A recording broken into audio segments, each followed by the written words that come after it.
낙태죄 합법 결정 이후에 7년 만입니다. 판결이 달라졌죠. 어떻게 보면 이제 66년 동안에 불법에서 묶어뒀던 거를 네네. 이제는 합법의 영역으로 가지고 오려고 하는 단계라고 볼 수 있죠. 또 여성들에 대한 인권이라든지 미투 운동이라든지 이제 그런 것들이 나오면서 넓은 범위에서 낙태까지도 내 자유의 범위로 하자. 2012년의 경우는 그랬죠. 이제 임산부의 자기 결정권보다 태아의 생명권이 더 소중하다. 지금 같은 경우 인부의 자기 결정권 자체가 더욱 중요해졌다. 헌법 불합치라고 해서 우리가 이제 뭐 당장 이제 오늘부터 내일부터 할 수 있는 게 아니라 이제 2020년 말까지 다시 한번 또 제대로 된 입법 과정을 통해서 가이드라인이라든지 이런 게 이제 입법화되면은 그때부터 이제 확실하게 낙태죄 유죄를 받았던 사람들이 무죄가 될 것이다라는 희망을 가진 분들이 계셨는데 그거는 아직까지는 안 된다. 안 되죠. 그분들은 어쨌든 유죄다. 그렇죠. 현행법이 내년까지는 유효하기 때문에. 네. 낙태가 우리나라가 이제 낙태 1위 국가라는 뭐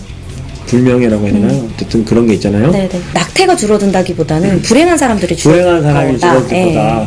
사실은 걱정하는 것들이 전문가들이 네. 이제 이게 허용이 되면은 더 많은 사람들이 이제 낙태를 하게 되고 성관계 이런 게 더 무분별하게 이제 될까봐 걱정을 하는 거거든요. 이제는 뭐 바뀌는 거니까 이걸 허용하는 만큼 아무래도 인식에 대해서 더 교육을 더 강화해야 된다 생각해요. 난 그거 되게 불행해질 것 같아. 지금도 네. 남녀 사이에서 여자가 애가 생겼어 하면 네. 남자가 되게 부담스러워하면서 네.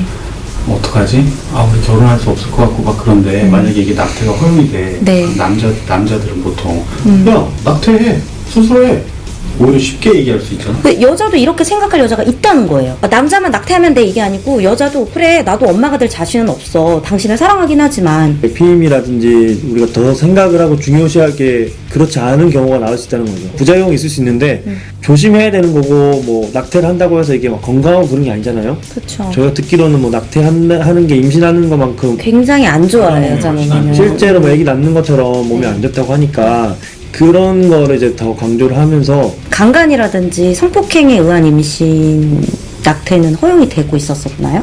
되고 있었던 것 같습니다.